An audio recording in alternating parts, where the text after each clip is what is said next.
Eu quero saudar a todos os nossos irmãos, aqueles que nos veem pelos nossos canais abertos de televisão, ou então pela Sky, ou mesmo pelas nossas plataformas no YouTube. Irmãos nossos da Igreja Cristã Maranata, irmãos nossos de outras igrejas, que são também servos de Deus, que participam dos nossos conteúdos, a todos a paz do Senhor. Nós estamos abordando nesses últimos programas acerca dos milagres de Jesus, o significado deles do ponto de vista profético. E hoje nós vamos falar sobre o paralítico do tanque de Betesda, mas depois da nossa vinheta.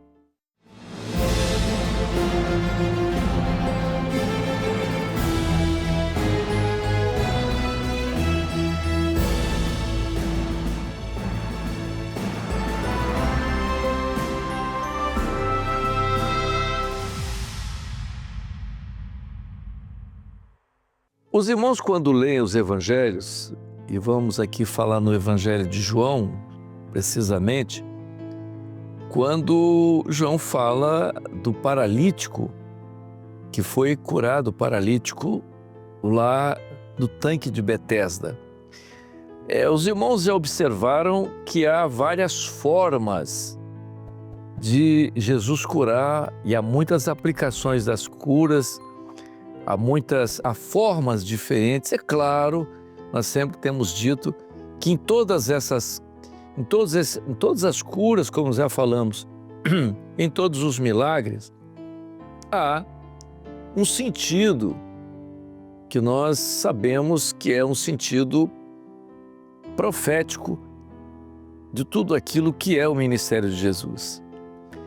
Primeiro nós vamos falar, antes de falar mais sobre o fato da cura do paralítico no tanque de Betesda, é bom entender o que era esse tanque de Betesda. O tanque de Betesda ficava ali em frente à Porta das Ovelhas.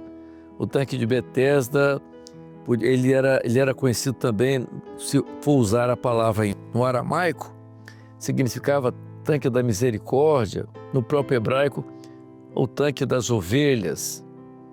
Esse tanque, ele não era uma colheita de águas, ele não era um manancial natural de águas, como as fontes, por exemplo.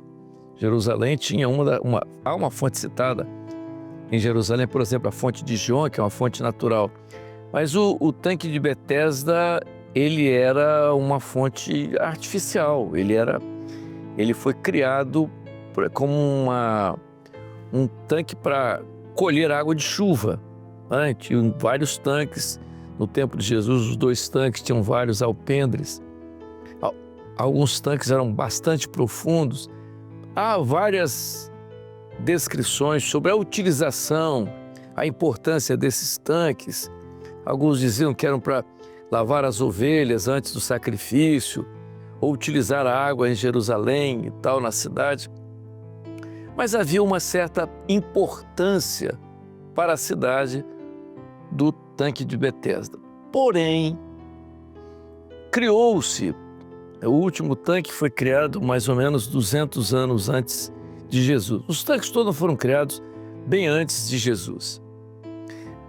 Mas nos períodos, por exemplo, esse último que foi criado 200 anos antes de Jesus, criou-se uma mística sobre o tanque de Betesda, que era conhecido também como o tanque da cura. Os pagãos citavam deuses chamados deuses medicinais que agiam na cura. Então, criou-se um sentimento entre o povo naquela época, naquela região, porque isso aí é o auge do Império Romano. E o Império Romano era pagão, já pela origem lá do império que antecedeu o Império Romano, que era o Império Greco-Macedônico, que também era, na sua maioria, eram pagãos, e essa religião toda influenciou o Império Romano. Então o Império Romano era pagão, né? Nós vemos isso depois na época da mistura da igreja lá do cristianismo lá com o paganismo na época de Constantino e Teodósio.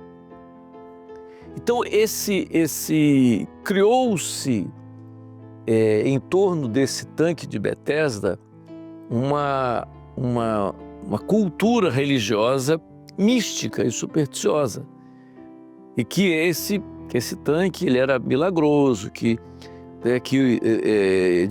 de tempo em tempo um anjo vinha, movimentava as águas, e o primeiro que descesse as águas era curado. E esse costume tornou-se tão importante na vida do povo que trouxe uma influência muito grande. Veja, apesar do tanque ser fora da cidade de Jerusalém, toda essa situação mística do tanque influenciou os judeus. E vinham judeus de várias partes para tentar ali receber uma cura. Eram paralíticos, eram cegos, eram pessoas portadoras de várias moléstias que vinham ali se beneficiar daquilo que se pensava ser o poder de cura das águas daquele tanque. Inclusive, como eu disse, judeus. Mas alguém podia perguntar, mas os judeus? Sim, os judeus. Mas como que poderia ter um desvio tão grande assim nessa época? Nós estamos vivendo ali, eles estão vivendo uma época onde havia aquilo que nós chamamos de período interbíblico, a ausência da profecia, não havia profetas, não havia a manifestação da profecia. O povo estava totalmente afastado daquilo que era o projeto de Deus, daquilo que era a manifestação do poder de Deus, totalmente afastado. Então, essa influência veio para os judeus. Jesus, então, chega ali, ele veio para uma festa, né, a festa em Jerusalém, e quando ele chega ali, ele passou perto daquele tanque e viu um homem paralítico que estava ali há 38 anos. E Jesus, então, se aproximou dele e perguntou a ele se ele queria ser curado. Aquele homem disse a Jesus o seguinte: eu quero, mas dizem que tem que descer as águas ali, mas dizem que a cura acontece quando o anjo movimenta as águas, mas de tempo em tempo ele vem e movimenta as águas, mas não tem ninguém que me leve lá nas águas para que eu seja curado. E Jesus então ordena aquele homem: levanta, toma o teu leito e vai para a tua casa. O que nós entendemos? O que Jesus está passando de ensino para nós como igreja? Nós estamos num tempo profético e que a igreja identifica muito bem o momento da segunda vinda de Jesus. Jesus está se revelando. Mas o que aconteceu com o cristianismo de uma maneira geral?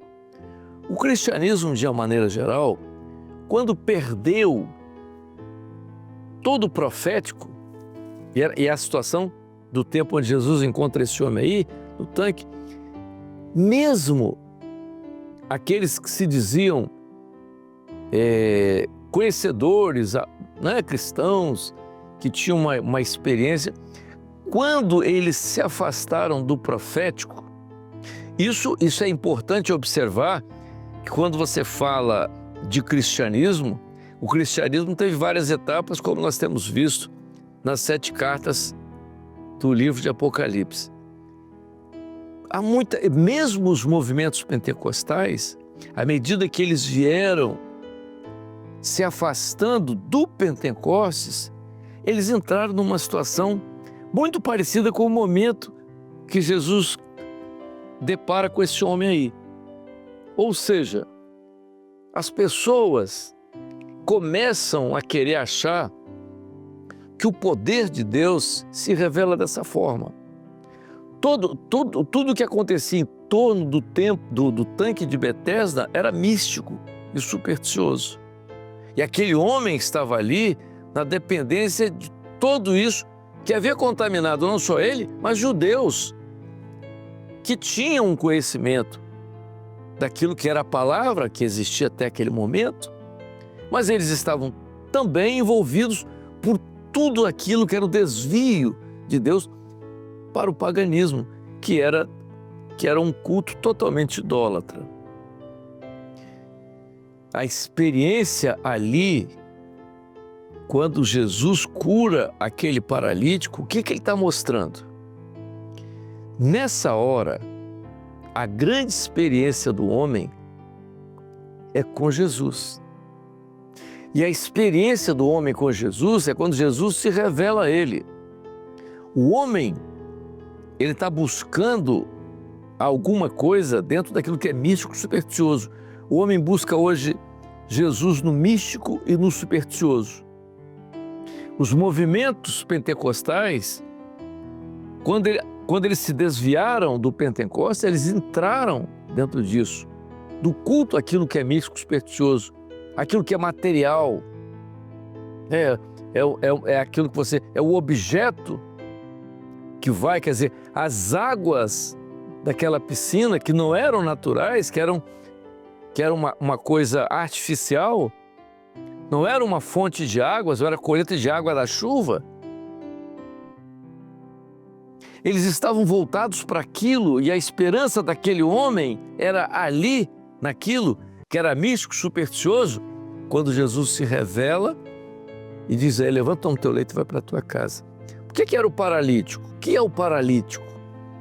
O paralítico é aquele que não anda. E aquele homem estava ali sem andar. O que acontece com o homem hoje, ele não está andando no caminho.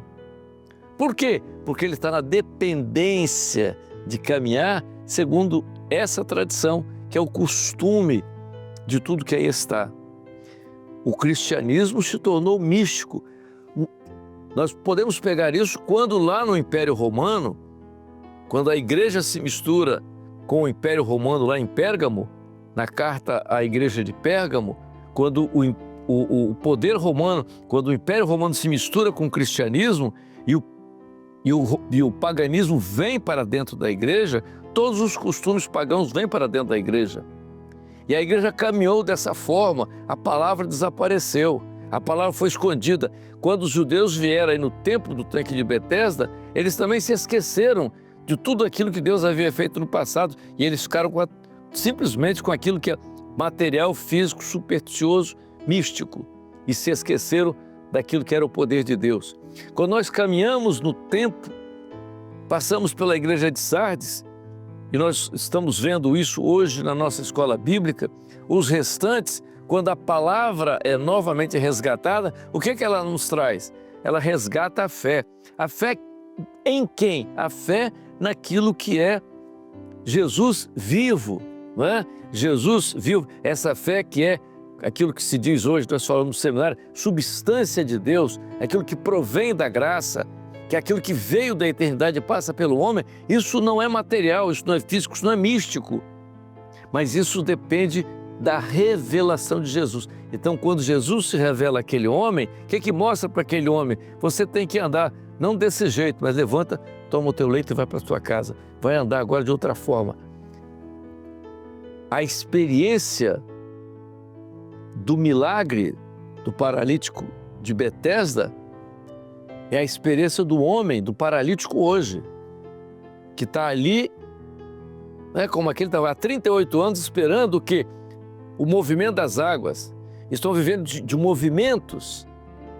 Hoje você pega grupos que vivem de movimentos e as pessoas em busca disso estão pregando prosperidade, estão pregando Jesus para essa vida, todo mundo esperando o movimento das águas de tempo em tempo, na dependência de alguém que leve ao tanque das águas, na dependência de um homem, de alguém que seja muito abençoado ou de alguém que tenha capacidade. Não há necessidade disso. Jesus está mostrando que o milagre do paralítico do tanque de Betesda é o milagre de hoje. Jesus quer se revelar a você. Não precisa de alguém para te levar ao tanque. Jesus é Ele o mediador entre Deus e os homens. É Ele a fonte. Ele é a fonte. Você não precisa ir lá nas fontes das águas criadas superficialmente, águas que não são. Ele é a fonte verdadeira. Você não precisa ir lá nessa fonte. Ele é a fonte verdadeira. Não precisa que um homem te leve lá. Não precisa de um líder. Não precisa de alguém muito abençoado. Nada disso. Esse é o grande equívoco que o cristianismo entrou nessa hora e precisa sair disso. Isso está muito ligado ao culto, que não é o culto genuíno, o culto da igreja fiel. A fé, quando Lutero traz a palavra de volta lá no século XVI, quando ele traz a palavra, o que ele restaura para a igreja? A fé. Quem é a fé? Jesus é a fé nele. Ele é o firme fundamento. É necessário que essa fé genuína, essa que vem de cima, que é eterna, se revele ao homem. Então vejam, irmãos, o episódio da cura do paralítico do tanque de Betesda é muito importante como ensino para nós. Há um povo esperando o movimento das águas, de umas águas que não são a fonte genuína da vida. Não é a fonte das águas vivas, não é. Vivendo na dependência de fonte de água da chuva. O movimento das águas, movimentos, e de alguém que possa te levar a esses movimentos. Esse é o grande equívoco de hoje. Isso tornou o cristianismo místico, supersticioso, em todos os movimentos, mesmo naqueles que acontecem hoje, ligados a tanta coisa. Se esquece que Jesus quer se revelar, e quando Ele se revela como Ele se revela, dizendo: você quer andar? Não é dessa forma, não é a partir dali que você vai andar quando eu me revelo a você. Levanta e vai andar pelo caminho, eu sou o caminho, a verdade, a vida. Essa é a experiência nova, essa é a experiência real, verdadeira para o crente nessa hora. O ensino é válido, por isso os milagres de Jesus, eles são importantes como ensino para a igreja hoje.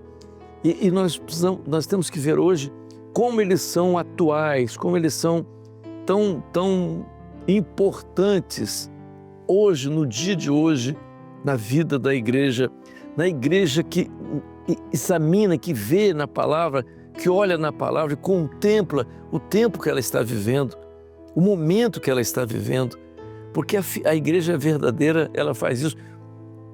É por isso que nós falamos da palavra viva, a palavra revelada, o segredo da palavra. Toda a palavra é profética e nós sempre trazemos isso porque é uma repetição de fatos e que acontecem simultaneamente para mostrar ao homem que nada pode acontecer se não existir, se não houver a participação do Espírito Santo. Tão difícil hoje, quando ele entrou para o lado da razão e das coisas que ele pensa, que ele acha, de tudo isso que leva o homem ao desvio. Nós não estamos dependendo do movimento das águas, de uma fonte que não é a fonte genuína. Nós estamos dependendo daquele que se revela a nós e diz: não é ali, não é a partir dali que você vai andar. Você vai andar quando eu me revelo a você. Levanta, toma o teu leito e vai para a tua casa. E é assim que o Senhor tem feito conosco. A paz do Senhor, irmãos.